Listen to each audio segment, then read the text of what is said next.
So there's this concept in scaling and building businesses.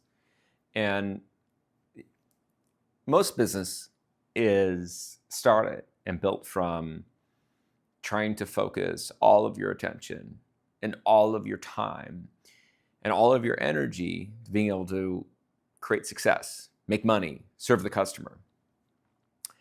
And as you do that, and as you continue to scale and as you build, the problem is that has to shift.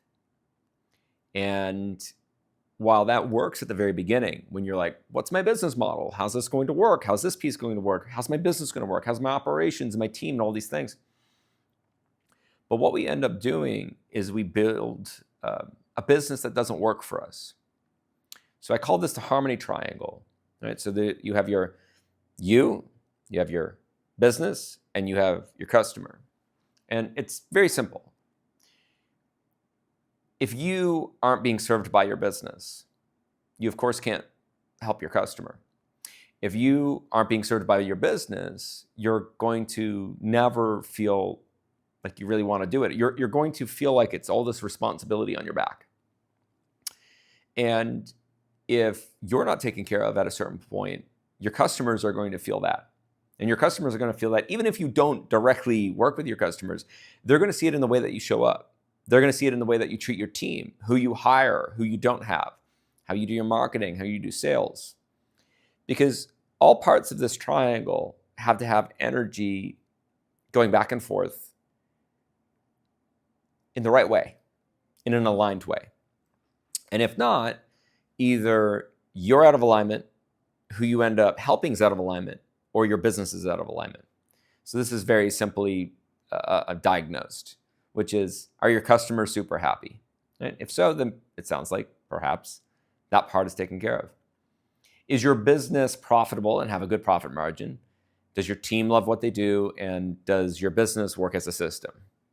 And then finally, are you happy? Do you feel like your business is a prison or a kingdom? Do you feel like you're on a hamster wheel, or do you really love and enjoy what you do? Do you feel like you're taking from the business and being able to receive, or is it really just taking from you and the receiving is really only to the customer and the business? So when we do this the right way and we align these parts, and almost every entrepreneur that I meet as they scale, they generally one or two of these parts are misaligned. A lot of the times they've put themselves or even the business where it shouldn't be. And the truth of the matter is, if these aren't aligned, there's simply no way to be able to scale where there isn't harmony in the business. So I have a whole book on concepts just like these. It's called Read This If You're Scaling. And this is one of about 30 concepts in this book. These strategies and frameworks that allow you to be able to take a look at your business and to be able to make adjustments. Things that are very easy to implement. And once implemented, allow you to scale a business that won't crumble, that won't collapse, a business that's sustainable, both for the customer and who you actually help, as well as for yourself. Hope to see you inside. Enjoy the book, and hopefully you can get a little bit of extra harmony.